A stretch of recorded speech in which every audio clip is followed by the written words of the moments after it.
There's a lot of moving parts in this building for sure. And they first had police patrols out of this building in 1910. That police agency morphed into the Metropolitan District Commission Police, and then in the early 90s merged with the Massachusetts State Police. The building itself was built as part of the original Charles River Dam on the site in the early 1900s. There was a mortuary that was built off the back of the building, I believe in like 1915. People that unfortunately had died in the Charles River, they would house them there until they could get them taken off site.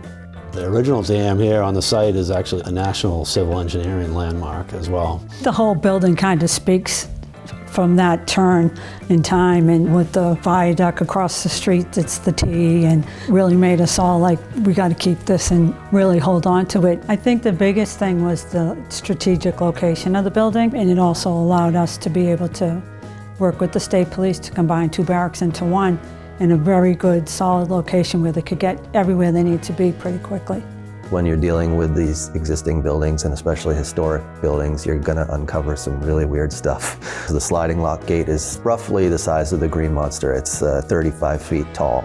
There were all kinds of motors and pumps that were all original. One of the biggest challenges is not what you see, it's what you don't see. There is a 120-year-old unreinforced concrete infrastructure beneath this building. It's the largest main storm sewer system for the entire city of Boston. We can't inflict any weight or load on it, so our structural engineers designed a pile and grade beam system so we could basically span over this concrete tunnel. The idea of the landscape architect, this be opening up the Esplanade to you going forward. I think what we really tried to do was take a really light touch and make the park feel as though it's an extension of a bigger community green space.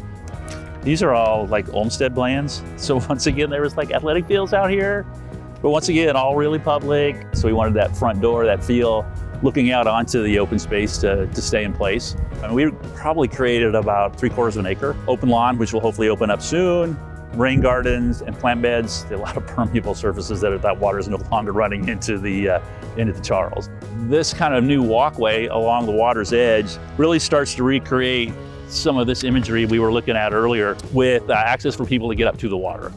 The whole time we were doing construction, I heard quack, quack 5 million times. They have fun out there, that's for sure. What happens in the tower is that it's operated by the folks at Mass DOT. They raise the bridge throughout most of the year to allow bigger boats to get into the Charles River. We went through many iterations of the design on what the addition was going to look like. The best way to accommodate the workflow of the secure operation of the police station, and then also incorporate the community room and the public restrooms in the front lobby. We have to be a steward of the Commonwealth's infrastructure and restore as much history that we can. Certainly this is a great site, steeped in history. It's going to be great to see this go forward the next 100 years. Maybe when they start to use the Esplanade more, they'll start saying, oh, I didn't know that building was there, and I didn't know that was the state police in there, and I didn't know there was restrooms there. I mean, you're working with these people for 2 years. It just makes it so much more enjoyable and the process so much easier when you're actually a team and you're all working together for one common goal. Without a doubt, this has been my favorite and most rewarding project that I've ever worked on.